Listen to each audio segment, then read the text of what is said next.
పేపర్లు రాసేటటువంటి వార్తలే ఏమయ్యాన్ని సృష్టిస్తున్నాయి. ఇప్పుడు విజయవాడ, గుంటూరు అన్నీ కలిపి అమరావతి అని మొన్ననే చంద్రబాబు గారు చెప్పారు కదా!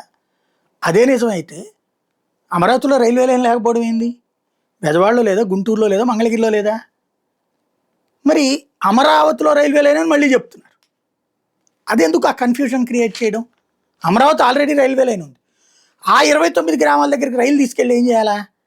ఇలా మంగళగిరి మీద నుంచి అటు విజయవాడ వెళ్తున్న రైల్ని ఇట్టా తిప్పి, ఇట్టా తిప్పి, ఇట్టా తిప్పాలా?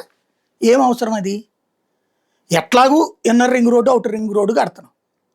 ఇప్పుడు శంషాబాద్ ఎయిర్‌పోర్ట్ ఊరి చివర ఉంది. సికింద్రాబాద్ రైల్వే స్టేషన్ ఈ చివర ఉంది. చర్లపల్లి రైల్వే స్టేషన్ ఆ చివర ఉంది. ఊరు మధ్యలోంచి ఇట్ట తిప్పితేనే అయినట్ట? ఎందుకు ఇంకొంచెం అదనంగా శ్రమ పెట్టుకోవడం? ఆలోచించుకోవాలి కదా! ఇప్పుడు రాజధాని అమరావతి నూతన రైలు మార్గ నిర్మాణంలో తొలి అడుగు పడిగింది.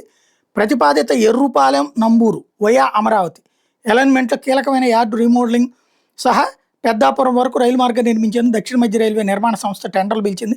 ఈ సెక్షన్లో అవసరమైన భూమి అందుబాటులో ఉండడంతో టెండర్ల ప్రక్రియ ప్రారంభమైంది. ఇందుకోసం 36 కోట్ల రైల్వే శాఖ ఖర్చు పోయబడుతుందంట. ఈ పని పూర్తయితే ఆ తర్వాత సెక్షన్ల వారీగా నూతన రైలు మార్గాన్ని అమరావతి మీదుగా నంబూరు వరకు నిర్మించవచ్చు. ఈ నేపథ్యంలో గుంటూరు, కృష్ణా జిల్లాలో అమరావతి రాజధాని రైలు మార్గం కోసం గెజిట్ నోటిఫికేషన్ చేసినటువంటి సర్వే నెంబర్లో రెవెన్యూ అధికారులు త్వరితగతిన భూములు సేకరించాల్సిన అవసరం ఏర్పడింది. ఇది అవసరమో కాదో ఆలోచించుకోవాలన్నమాట.